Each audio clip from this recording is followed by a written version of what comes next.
beaucoup de satisfaction, beaucoup de joie et de la fierté aussi, je dois l'avouer. Parce que figurez-vous que nous avons la claire conscience que pour mener à bien le développement local, les collectivités que nous gérons avons besoin d'avoir, de nouer des partenariats dans le cadre de coopération décentralisée avec d'autres peuples, avec d'autres associations de parlement.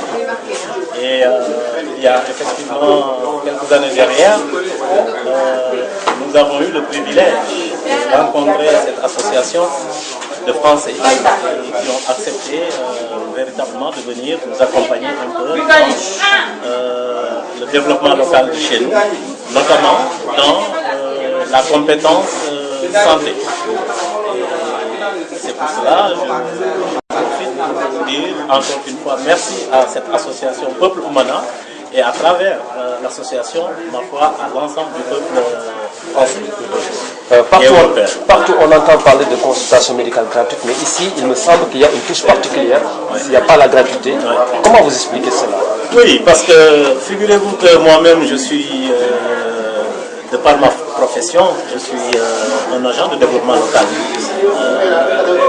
Nous sommes convaincus, en tout cas nous essayons de nous convaincre tous, ensemble avec la population, que la gratuité, le bénévolat ne fait pas le développement. Et que pour marquer effectivement l'intérêt dans ce qui se fait et que les gens se conscientisent comme ça en mettant un peu de leur dans ce qui se fait.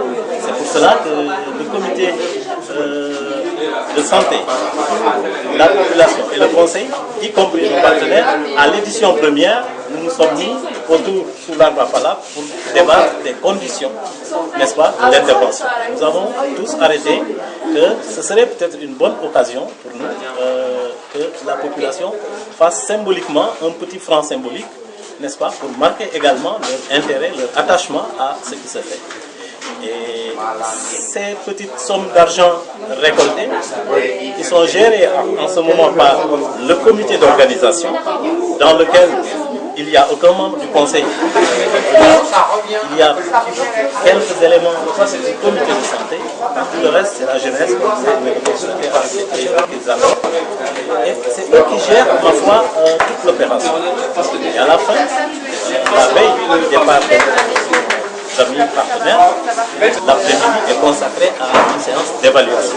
L'évaluation se fait entre tous les acteurs, n'est-ce pas, et en présence de toute la population. On est au village, on profite des ombrages que nous avons, nous faisons tout ça sous l'arbre à palabre. Et là, les recettes collectées sont calculées devant tout le monde, les montants annoncés, et on décide ensemble de ce qui va être fait. En tout cas, pour les éditions précédentes, la décision avait été de dire tout l'argent est reversé au comité de santé pour venir en renfort à l'action de tous les jours que le comité, le personnel médical au niveau du poste est en train de déployer. Voilà. En résumé, nous pouvons dire que nous venons dans le site de la Casamance depuis plus de 10 ans maintenant, vers les années 2003. Nous avons été surtout au départ dans une région qui avait connu des gros problèmes de méfait dus à la guérilla. C'était la communauté de Niassia. Et nous y avons remis en place des villages, des maisons détruites. On a construit une case des tout-petits. On a remis en place le tissu social et économique de cette communauté. Et nous avons exploré d'autres régions de la Casamance. Nous allons aussi souvent dans un village qui est près d'ici, qui est Soutou, qui est aussi avec d'autres particularités. Et depuis maintenant, combien? 3 ans. Oui, mais qu'on est venu 4 ans pour faire les repérages. Les investigations. Les investigations à Blanc remontent à 4 ans. Et cette longue présence dans la Casamance nous a permis d'appréhender les problèmes de santé de la population, parce qu'une association à visée humanitaire se compose souvent de médecins. médecins, enseignants, donc des gens disponibles mais qui sont proches de la santé. Donc nous avons appréhendé les problèmes de santé de l'enfant, surtout et de la femme. C'est pour ça que, comme vous avez vu, nous sommes accompagnés d'une gynécologue, parce que ce problème est pour nous très important. Aussi, nous avons pu mettre en place, et ça aussi avec l'accord et le soutien de la région médicale, à l'époque c'était le docteur Si, maintenant c'est le docteur Diop, pour organiser notre outil de travail, ça veut dire notre pharmacie, que vous avez vu, qui est une pharmacie assez élaborée, mais qui a demandé beaucoup de réflexion, parce que nous ne pouvons pas utiliser tous les médicaments disponibles dans le monde et que nous connaissons dans les pays industrialisés, les pays développés.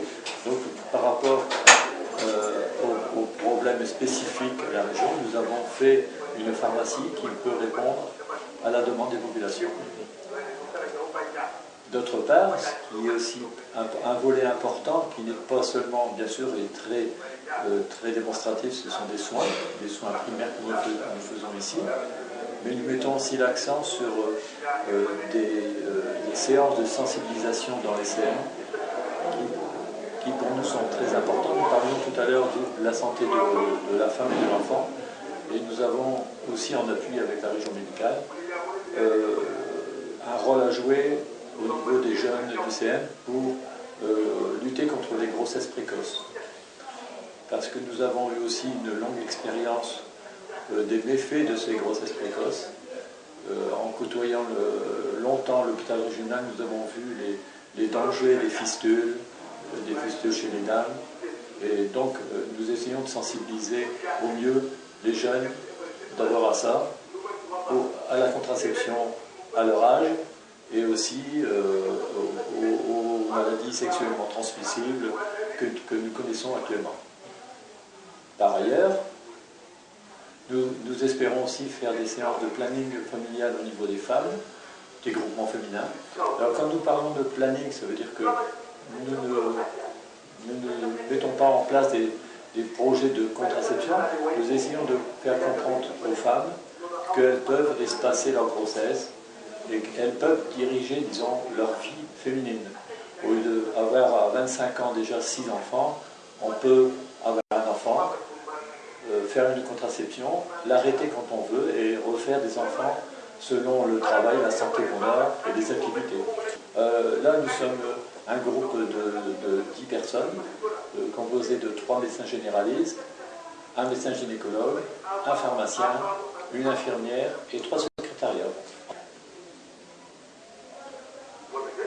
Je pense que les 2 problèmes essentiels, ce sont aux extrêmes de la vie, chez les enfants et les personnes âgées. Nous avons un gros contingent de problèmes chez les personnes âgées qui sont dus à la pénibilité des travaux qu'ils ont entrepris, surtout chez les femmes. Nous avons des femmes qui sont usées, qui sont perdues de douleur. Par ailleurs, les enfants rejoignent un peu la pathologie que nous avons dans tous les pays, c'est-à-dire les infections, en plus avec le palu ici. Par ailleurs, nous avons remarqué, du fait qu'on parlait tout à l'heure de notre présence depuis quelques temps dans la région, qu'il y a une évolution favorable de l'évolution du palu. La mortalité, nous avons vu que la mortalité du palu chez l'enfant diminue significativement, et ça c'est un bon point. Et ça c'est à mettre, disons, sur le compte de l'action du gouvernement et des responsables locaux sanitaires. Ça c'est une bonne chose.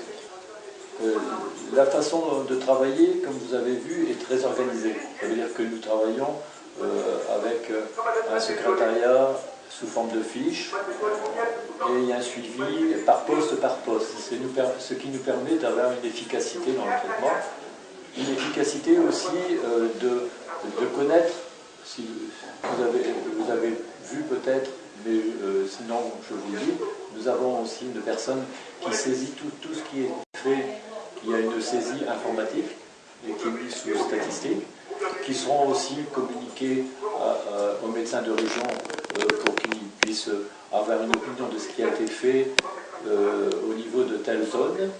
Et ça aussi, ça nous permet de poursuivre dans l'avenir, de constituer ce groupe de travail. Il est certain qu'on pourrait envisager par la suite qu'il y ait des dentistes ou des spécialistes du point de vue visuel. Ça, c'est un projet, mais c'est pas simple de mobiliser des gens chez nous, des bénévoles, qui veulent bien venir travailler en Casamance. C'est pas facile. Alors actuellement, nous sommes aussi, notre organisation à nous est couplée avec l'organisation de la communauté. C'est-à-dire qu'il y a eu depuis très longtemps, et avant chaque mission, il y a tout un travail de planification qui se fait, aussi bien pour nous, dans notre versant d'organisation, qu'au niveau de la communauté, qui fait qu'en fin de compte, on est très efficace dans le nombre de personnes. Ce n'est pas, les personnes sont vues tranquillement, mais l'organisation des deux côtés permet de voir un grand nombre de patients. Ça veut dire que par jour, nous allons voir certainement qu'aujourd'hui, au minimum 120 ou 130 personnes.